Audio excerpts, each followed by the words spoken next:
తీసేది ఆటన సిక్కలానా పరువు పరువు అంటూ తీస్తిరిగదనే పరుగు పానం పోయినంక మోగేదే డప్పుల దరువు ఉండదనికే హాని పిల్ల పాపాలతోని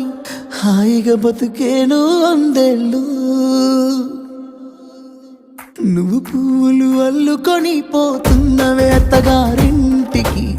నీ పువ్వులు జల్లుకొని పోతున్ననే కాలే కాటికి నువ్వు